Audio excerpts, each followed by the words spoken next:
Hi, I'm Starry, and in this video, I want to show you how you can pose multiple characters and save them as a group. You'll definitely want to be comfortable posing your character, so if this is fresh territory for you, be sure to check out my other video on posing 3D characters before you watch this one. The link will be in the description. Alright, so these are two default poses that I have adjusted, and they are on the same layer in the layer palette.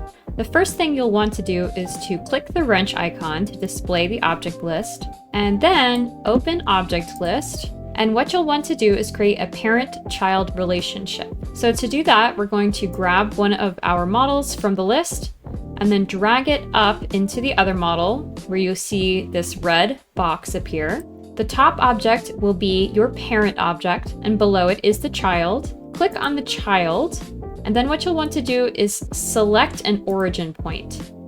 And it might be easiest to select one of the feet so that it stays close to the ground. You can check any of these origin points because you'll be moving the model afterward. For example, if you select head, it'll be way up here, but as you can see, it's much easier if you select the right foot. So why do we need to select the origin point? Well, this is how your objects will be connected. And hey, if this tutorial helps you, please be sure to like and subscribe to help the channel grow, and let me know what other tutorials you'd like to see. So once you've selected your origin for your attachment point, go ahead and adjust where that model is located by using this root manipulator.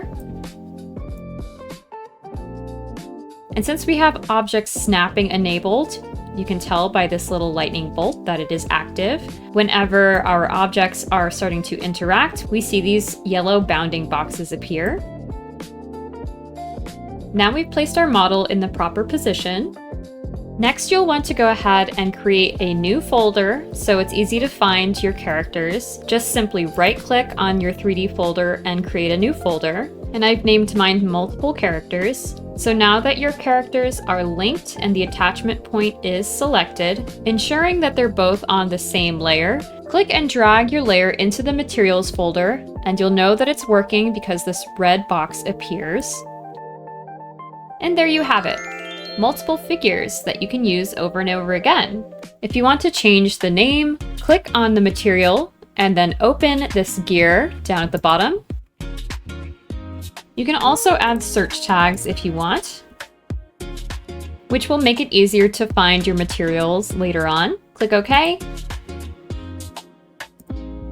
So let's click and drag our figures to the canvas, and we have active 3D figures that we can use again. So let's see if this works with a super awesome action pose where the characters aren't actually touching. We'll go through the same process, opening the subtool detail, adding our second model to the first model as a child. We'll select the origin point, then using the root manipulator, we'll move him again.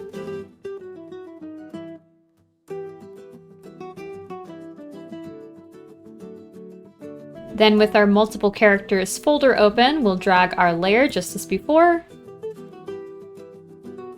And as you can see, it uploads with the characters and they do not have to be touching. This is sure to be extremely useful for creating action poses from a variety of different perspectives, and you can use this over and over again. Keep in mind that you can also tweak the pose so you can have variation if you reuse it.